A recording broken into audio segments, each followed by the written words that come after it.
Punjabi shorthand dictation speed around 80 words per minute.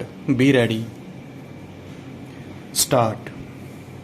Delhi high court ਨੇ PM care fund ਬਾਰੇ petition ਉੱਤੇ ਸੁਣਵਾਈ ਦੌਰਾਨ ਕੇਂਦਰ ਸਰਕਾਰ ਦੁਆਰਾ ਇੱਕ ਪੰਨੇ ਦਾ ਜਵਾਬ ਦਾਇਰ ਕਰਨ ਉੱਤੇ ਨਾਰਾਜ਼ਗੀ ਦਾ ਪ੍ਰਗਟਾਵਾ ਕੀਤਾ ਹੈ। ਡੰਡੀ ਉੱਚ ਅਦਾਲਤ ਨੇ ਸੋਲਿਸਿਟਰ ਜਨਰਲ ਤੁਸ਼ਾਰ ਮਹਿਤਾ ਨੂੰ ਹਦਾਇਤ ਕੀਤੀ ਕਿ 4 ਹਫ਼ਤਿਆਂ ਅੰਦਰ ਵਿਸਥਾਰਤ ਜਵਾਬ ਦਾਇਰ ਕੀਤਾ ਜਾਵੇ ਕਿਉਂਕਿ ਮਾਮਲਾ ਬੇਹੱਦ ਮਹੱਤਵਪੂਰਨ ਹੈ ਅਤੇ ਸੁਪਰੀਮ ਕੋਰਟ ਤੱਕ ਜਾਵੇਗਾ। ਡੰਡੀ ਹਾਈ ਕੋਰਟ ਦੇ ਮੁੱਖ ਜੱਜ ਜਸਟਿਸ ਸਤੀਸ਼ ਚੰਦਰ ਸ਼ਰਮਾ ਅਤੇ ਜਸਟਿਸ ਸੁਬਰਾਮਨੀਅਮ ਪ੍ਰਸਾਦ ਦੇ ਡਿਵੀਜ਼ਨ ਬੈਂਚ ਨੇ ਕਿਹਾ ਕਿ ਪ੍ਰਧਾਨ ਮੰਤਰੀ ਦਫ਼ਤਰ ਦੇ ਅਧੀਨ ਸਕੱਤਰ ਦੇ ਦਸਤਖਤਾਂ ਹੇਠ ਦਾਇਰ ਕੀਤਾ ਗਿਆ ਜਵਾਬ ਤਸੱਲੀ ਬਖਸ਼ ਨਹੀਂ ਹੈ। ਡੰਡੀ ਅਦਾਲਤ ਨੇ 16 ਸਤੰਬਰ ਨੂੰ ਅਗਲੀ ਸੁਣਵਾਈ ਕਰਨ ਦਾ ਫੈਸਲਾ ਕੀਤਾ ਹੈ। ਡੰਡੀ ਪਟੀਸ਼ਨਰ ਸਮਯਕ ਗੰਗਵਾਲ ਦੇ ਵਕੀਲ ਸ਼ਿਆਮ ਦੀਵਾਨ ਨੇ ਦਲੀਲ ਦਿੱਤੀ ਕਿ PM ਕੇਅਰ ਫੰਡ ਦੇ ਟਰਸਟੀ ਪ੍ਰਧਾਨ ਮੰਤਰੀ, ਰੱਖਿਆ ਮੰਤਰੀ, ਗ੍ਰਹਿ ਮੰਤਰੀ ਤੇ ਵਿੱਤ ਮੰਤਰੀ ਹਨ ਅਤੇ ਇਸ ਦਾ ਦਫ਼ਤਰ ਪ੍ਰਧਾਨ ਮੰਤਰੀ ਦਫ਼ਤਰ ਵਿੱਚ ਮੌਜੂਦ ਹੈ, ਪਰ ਇਸ ਦੇ ਬਾਵਜੂਦ ਇਹ ਦੱਸਿਆ ਜਾ ਰਿਹਾ ਹੈ ਕਿ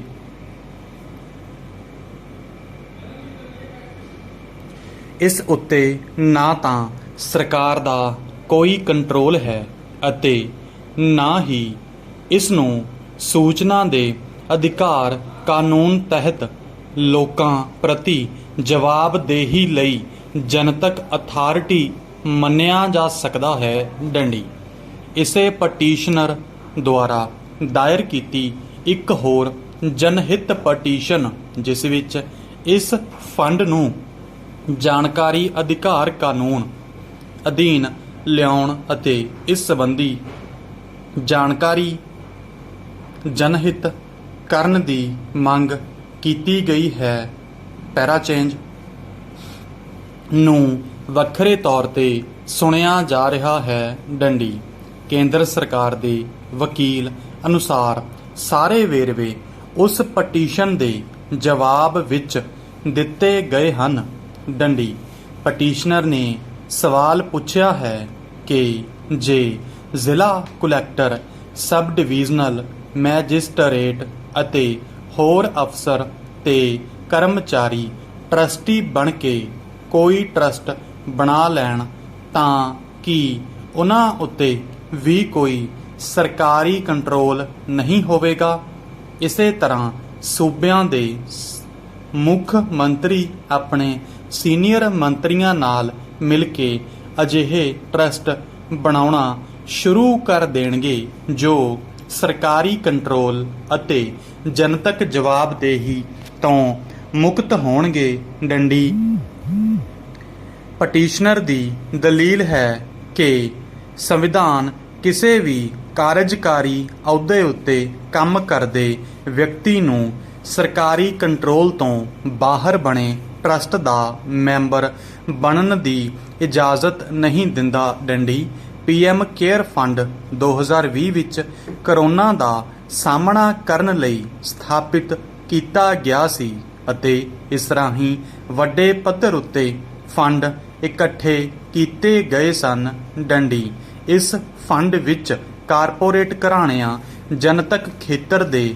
ਅਦਾਰਿਆਂ ਅਤੇ ਕੇਂਦਰ ਸਰਕਾਰ ਦੇ ਮੁਲਾਜ਼ਮਾਂ ਨੇ ਯੋਗਦਾਨ ਪਾਇਆ। ਡੰਡੀ ਮੁਲਾਜ਼ਮਾਂ ਤੋਂ ਫੰਡ ਲਏ ਜਾਣ ਦੌਰਾਨ ਇਹ ਕਿਹਾ ਗਿਆ ਕਿ ਜੇਕਰ ਕੋਈ ਮੁਲਾਜ਼ਮ ਜਾਂ ਅਧਿਕਾਰੀ ਫੰਡ ਨਹੀਂ ਦੇਣਾ ਚਾਹੁੰਦਾ ਤਾਂ ਉਸ ਨੂੰ ਲਿਖ ਕੇ ਦੇਣਾ ਪਵੇਗਾ। ਡੰਡੀ ਹਾਈ ਕੋਰਟ ਵਿੱਚ ਨਵੇਂ ਜਵਾਬ ਤੋਂ ਕਈ ਗੱਲਾਂ ਸਪਸ਼ਟ ਹੋਣ ਦੀ ਉਮੀਦ ਹੈ।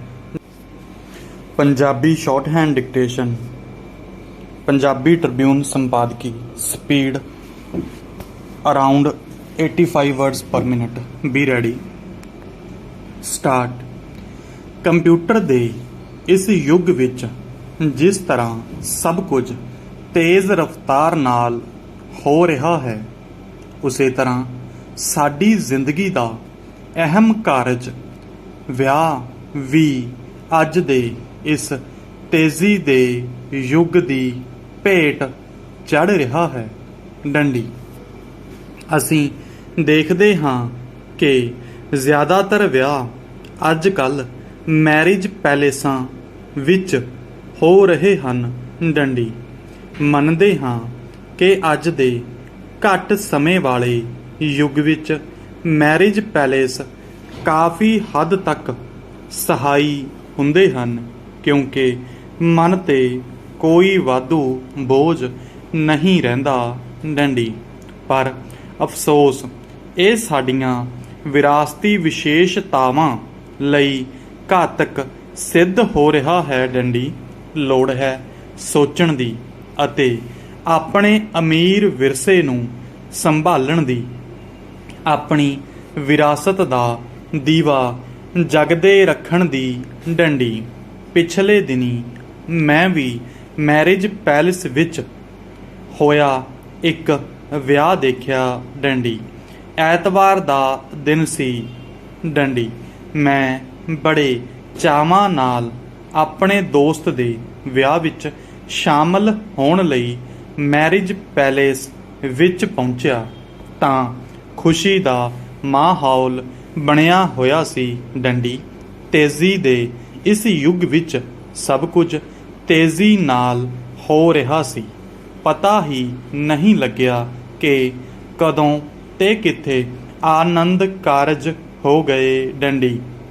ਬਸ ਉਦੋਂ ਹੀ ਪਤਾ ਲੱਗਿਆ ਜਦੋਂ ਲਾੜਾ ਅਤੇ ਲਾੜੀ ਆ ਕੇ ਕੁਰਸੀਆਂ 'ਤੇ ਬਿਰਾਜਮਾਨ ਹੋ ਗਏ। ਡੰਡੀ।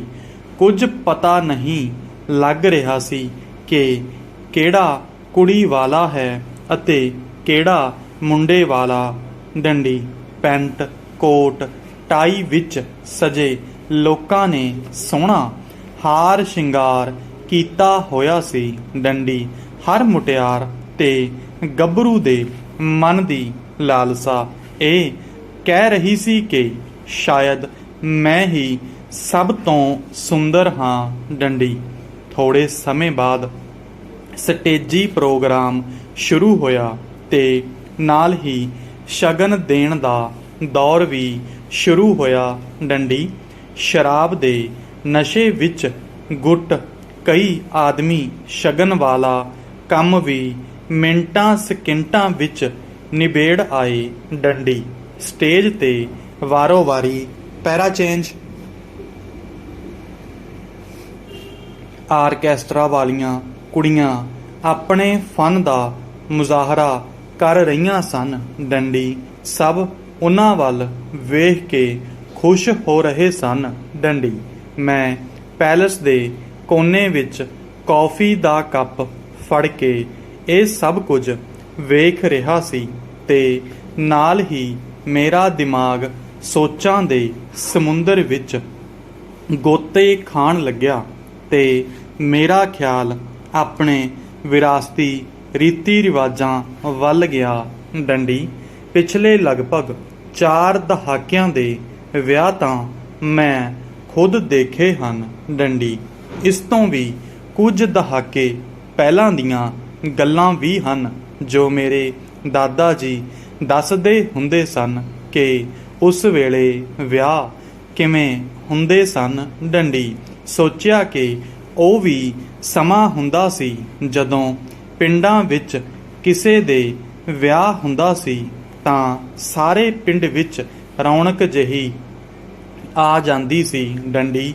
ਪੂਰੇ ਸ਼ਰੀਕੇ ਵਾਲੇ ਕੰਮ ਵਿੱਚ ਰੁੱਝੇ ਰਹਿੰਦੇ ਸਨ। ਡੰਡੀ। ਕੜਾਹੀ ਦੇ ਵੱਖ-ਵੱਖ ਪਕਵਾਨਾਂ ਦੀਆਂ ਸੁਗੰਧੀਆਂ ਪਿੰਡ ਵਿੱਚ ਕਿਸੇ ਘਰ ਵਿਆਹ ਹੋਣ ਦਾ ਸੰਦੇਸ਼ ਦਿੰਦੀਆਂ ਰਹਿੰਦੀਆਂ ਸਨ। ਡੰਡੀ। ਫਿਰ ਸ਼ੁਰੂ ਹੁੰਦਾ ਸੀ ਮੇਲ ਗੇਲ ਦਾ ਆਉਣਾ। ਖਾਸ ਕਰ ਜਦੋਂ ਨਾਨਕਾ ਮੇਲ ਆਉਂਦਾ ਤਾਂ ਉਹਨਾਂ ਦੀ ਚਮਕ ਦਮਕ ਦੇਖਣ ਵਾਲੀ ਹੁੰਦੀ ਸੀ ਡੰਡੀ। ਸਿਰਾਂ 'ਤੇ ਸੱਗੀ ਫੁੱਲ, ਸੂਹੀ ਫੁਲਕਾਰੀ, ਲੰਮੀ ਗੁੱਤ, ਧਰਤੀ ਨੂੰ ਸੁੰਬਰਦੀ ਘੱਗਰੇ ਦੀ ਲਾਉਣ ਤੇ ਤਿੱਲੇਦਾਰ ਜੁੱਤੀ ਦੀ ਲਿਸ਼ਕਦੀ ਹੋਈ ਨੋਕ। ਵੱਡੇ ਵੱਡੇ ਪੰਜਾਬੀ ਸ਼ਾਰਟਹੈਂਡ ਡਿਕਟੇਸ਼ਨ 450 ਸ਼ਬਦ। B ready. ਸਟਾਰਟ।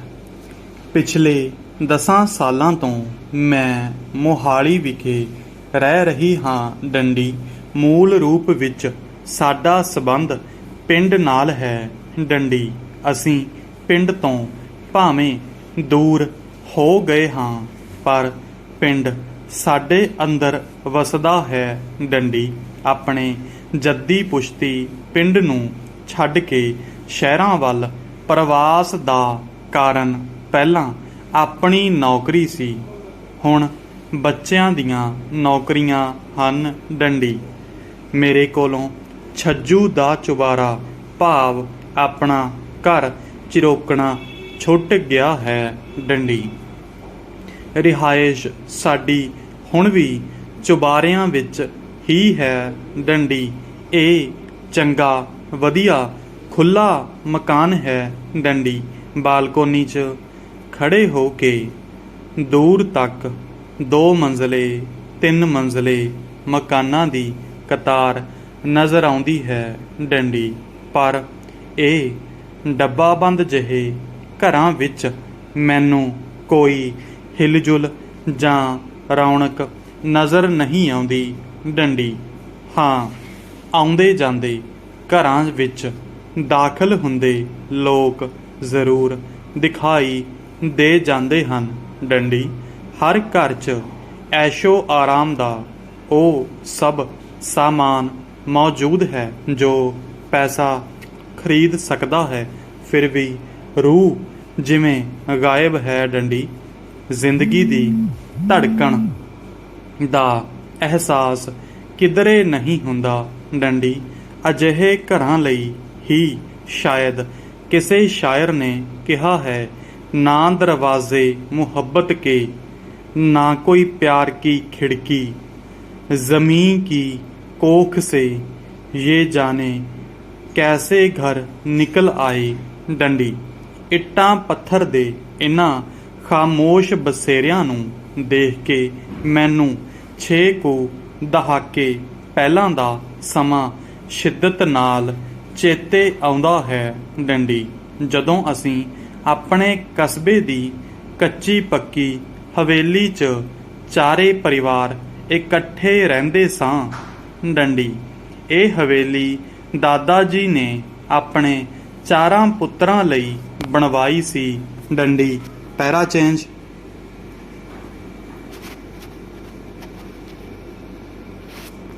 ਦਾਦਾ ਜੀ ਪਟਵਾਰੀ ਸਨ। ਉਹਨਾਂ ਦਿਨਾਂ 'ਚ ਪਟਵਾਰੀ ਦੀ ਪੂਰੀ ਸ਼ਾਨ ਹੁੰਦੀ ਸੀ ਡੰਡੀ। ਪਿੰਡਾਂ 'ਚ ਪਟਵਾਰੀ ਦਾ ਦਬਦਬਾ ਹੁੰਦਾ ਸੀ ਡੰਡੀ। ਸਸਤੇ ਦਾ ਜ਼ਮਾਨਾ ਸੀ ਡੰਡੀ। 1000 ਕੁ ਗਜ਼ ਦਾ ਪਲਾਟ ਲੈ ਕੇ ਦਾਦਾ ਜੀ ਨੇ 600 ਗਜ਼ 'ਚ ਆਪਣੇ ਬੇਟਿਆਂ ਲਈ ਆਪਣੀ ਯੋਜਨਾ ਅਨੁਸਾਰ ਅੱਗੇ ਪਿੱਛੇ 2 ਰਿਹਾਇਸ਼ੀ ਕਮਰੇ ਬਣਵਾਏ ਤੇ ਵਿਚਕਾਰ ਵਿਹੜਾ ਸਾਂਝਾ ਰੱਖਿਆ ਡੰਡੀ। ਹਰ ਘਰ ਦਾ ਦਰਵਾਜ਼ਾ ਵਿਹੜੇ 'ਚ ਖੁੱਲ੍ਹਦਾ ਸੀ ਡੰਡੀ। 4 ਦੀਵਾਰੀ ਦੀ ਕੋਈ ਲੋੜ ਨਹੀਂ ਸੀ ਡੰਡੀ। ਸਭ ਤੋਂ ਅੱਗੇ ਬਣੀ ਡਿਉਢੀ ਦਾ ਦਰਵਾਜ਼ਾ ਹੀ ਘਰ ਦਾ ਮੁੱਖ ਦੁਆਰ ਹੁੰਦਾ ਸੀ ਡੰਡੀ। ਦਾਦਾ ਜੀ ਦੀ ਹਵੇਲੀ ਦੇ ਨਕਸ਼ੇ ਵਿੱਚ ਰਸੋਈ ਦੀ ਕੋਈ ਸੁਵਿਧਾ ਨਹੀਂ ਸੀ ਡੰਡੀ।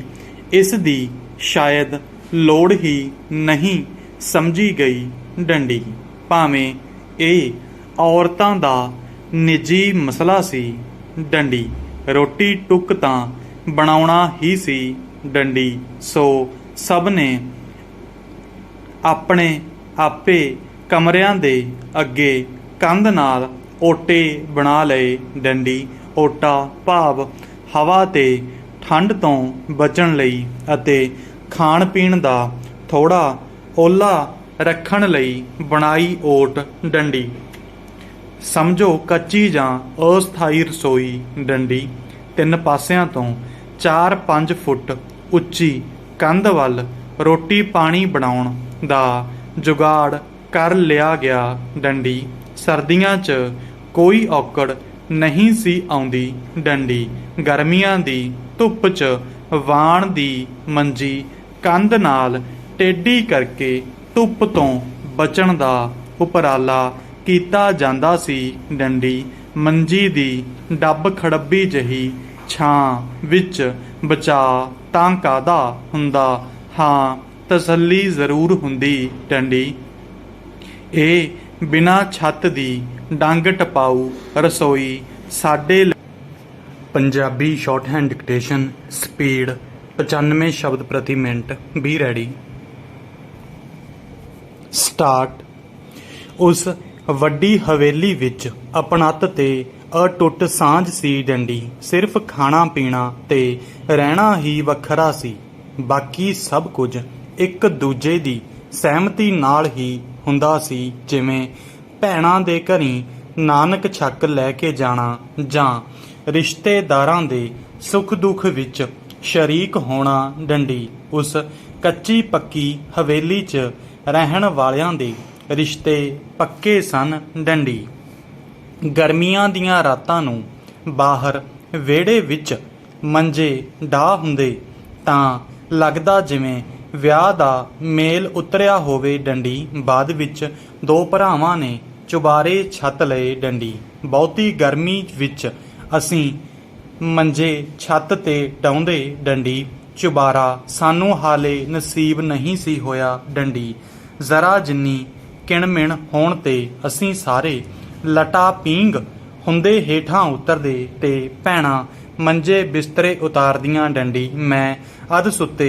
ਛੋਟੇ ਭੈਣਾਂ ਭਰਾਵਾਂ ਨੂੰ ਮੋਢੇ ਲਾ ਕੇ ਹੇਠਾਂ ਲਿਆਉਂਦੀ। ਡੰਡੀ ਉਤਰਦਿਆਂ ਹੀ ਜਿਹੜੀ ਮੰਜੀ ਸਾਹਮਣੇ ਹੁੰਦੀ ਉਸ ਤੇ ਪੁੱਠਾ ਸਿੱਧਾ ਲਿਟਾ ਦਿੰਦੀ। ਡੰਡੀ ਕੱਚੀ ਨੀਂਦੇ ਜਾਗ ਕੇ ਉਹ ਚੀਕਾਂ ਮਾਰਦੇ। ਡੰਡੀ ਪੌੜੀਆਂ ਦਾ ਤੰਗ ਰਾਹ ਵੀ ਸਮਝੋ 1 ਵੇ ਟ੍ਰੈਫਿਕ ਸੀ। ਡੰਡੀ ਜੇ ਬਾਰਿਸ਼ ਜ਼ੋਰ ਦੀ ਹੁੰਦੀ ਤਾਂ ਉਤਰਦੇ ਚੜ੍ਹਦੇ ਹੀ ਭਿੱਜ ਜਾਂਦੇ। ਡੰਡੀ ਕਈ ਵਾਰੀ ਢੋ ਢੁਆਈ ਕਰਦੇ ਹੀ 4 ਕੁ ਕਣੀਆਂ ਪੈ ਕੇ ਮੀਂਹ ਬੰਦ ਹੋ ਜਾਂਦਾ, ਹੁਮਸ ਹੋ ਜਾਂਦਾ। ਡੰਡੀ ਦੁਬਾਰਾ ਉੱਪਰ ਚੜ੍ਹਨ ਦਾ ਹੌਸਲਾ ਨਹੀਂ ਸੀ ਪੈਂਦਾ। ਡੰਡੀ ਮਾਂ ਬੁੜਬੁੜ ਕਰਦੀ ਰੱਬ ਨੂੰ ਉਲਾਂਭਾ ਦਿੰਦੀ, ਜਾਏ ਖਾਣੇ ਦਾ ਪਤਾ ਨਹੀਂ ਕਿਹੜੇ ਜਨਮ ਦੇ ਬਦਲੇ ਲੈਂਦਾ। ਡੰਡੀ 2 ਘੜੀ ਰਾਤ ਨੂੰ ਵੀ ਚੈਨ ਨਹੀਂ ਮਿਲਦਾ।